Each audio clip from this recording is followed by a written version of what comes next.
Celui-là, c'est pour Zongo. Première journée de travail pour Linda, Christine et Rafi.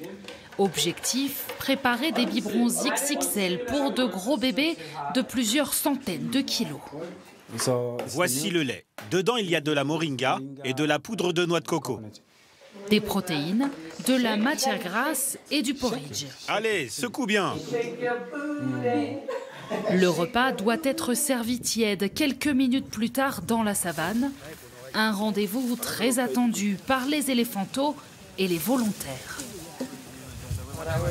C'est pour ça que je suis venue. J'ai les larmes aux yeux. Regardez ce bébé. Tous sont orphelins, leurs parents tués par des braconniers.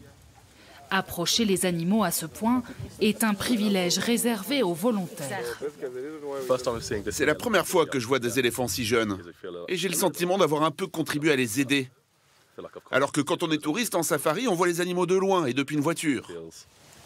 Une règle importante, rester à plus de 10 mètres. Seuls quelques soigneurs peuvent toucher les petits éléphants qui seront relâchés dans la nature à l'âge adulte.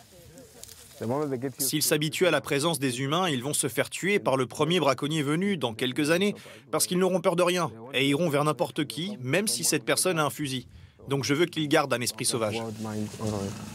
Derniers instants avant de repartir, les tâches à accomplir sont nombreuses. Ces éléphantos mangent aussi beaucoup de végétaux, des branches riches en fibres qui se récoltent bien sûr à la main. Il nous faut plus de 300 kilos. 300 kilos? 300 kilos? Ouais, c'est ce qu'il nous faut. Tu peux venir nous récupérer demain matin? En réalité, il faut aller beaucoup plus vite que cela pour tout déposer dans cet enclos avant l'arrivée des éléphants et des visiteurs. L'occasion d'en apprendre un peu plus sur les pachydermes. Les éléphants prennent des bains de boue pour se débarrasser des tiques.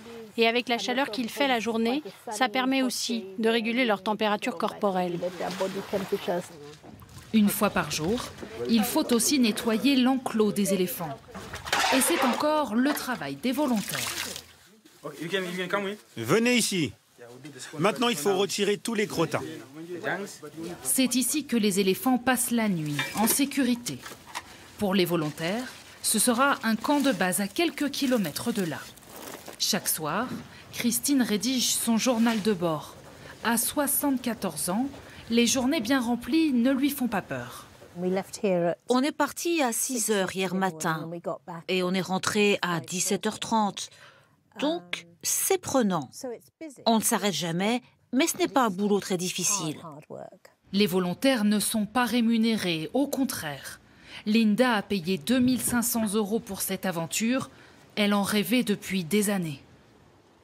Ça vaut complètement le coup, parce que si on pense au prix que coûte un voyage en Afrique pendant 3 semaines, entre le logement, la nourriture, le transport et les activités, vous allez dépenser bien plus que 2 500 €. Prochaine étape, une rencontre avec les habitants des villages alentours. Pendant 3 semaines, nos volontaires vont voyager à travers la Zambie pour travailler dans d'autres réserves et découvrir le pays tout en se rendant utile.